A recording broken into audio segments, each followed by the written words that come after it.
Ndị be anyị ekele m unu, kelesi unu ike. Aha m bụ Amarachi Atama, onye nke na-atụrụ gị ilu ka ị wee na-amụta ilu Igbo, na-atinye ya n'okwu gị na mkparịta ụka gị, wee na-edobekwa ya nke ọma, ihe ndị bekee kpọrọ curation.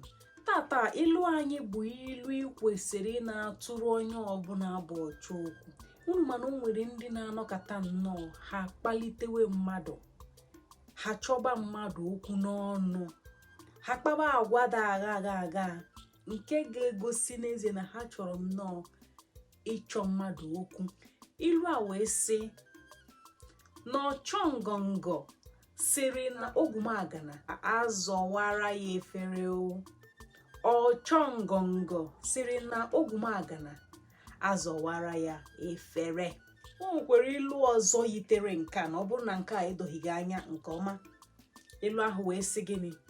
Na ọchọ ngọngọ sịrị na nwunye di ya chọrọ ya mmanụ ka ya wee taa ọsụkwụ. Ọchọ ngọngọ sịrị nwunye di ya chọrọ ya mmanụ ka ya jiri wee taa ọsụkwụ.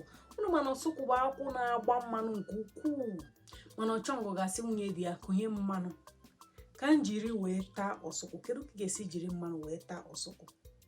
N'ezie na ogwumagana na-azọwara mmadụ efere. Ya kpatara ọchọ ngọngọ ji wee sị na ogwumagana azọwara ya efere. Ndị bekee ga-asị someone who is deliberately cutting for quarrel, somebody who finds joy in provocating another person. Ọtụtụ ebe anyị nọ taa, anyị na-ahụ ụdịrị ndị a. O nwekwara ike ọ bụrụ gị nwa bụ onye ahụ, n'ebe ibi, n'ebe ị na-arụ ọrụ, n'ebe ị na-agụ akwụkwọ, n'ụlọ ụka, na ebe ndị ọzọ mmadụ na mmadụ na-emekọ. Unu ga-ahụ na nwere ndị bụ ọchọ ngọngọ ebe ahụ. Ị ka nsikwu nkwere ka ọ bụrụ gị, ị ga-enene onwe gị ka ị mara ma ọ bụ gị bụ ọchọ ngọngọ. Maka na ọchọ ngọngọ bụ onye na-anọkọta ụgwọ na-agụ ya agụụ, ịnụ ọgụ, ịchọ mmadụ okwu, ịkpalite mmadụ a na-agụ ya agụụ. Maka na udo dịrị, ọchọ ngọngọ anaghị enweta onwe ya, ahụ ga na-akọ ya ọkọ. Nwere ebe mmadụ ga-akpa agwa daga esi ya ọchọ ngọngọ sịrị na ogwumagana azọwara ya gịnị efere. Unu na-ege egwu Mike Jaya, ị ga-ahụ ebe ọ tụrụ otu ilu.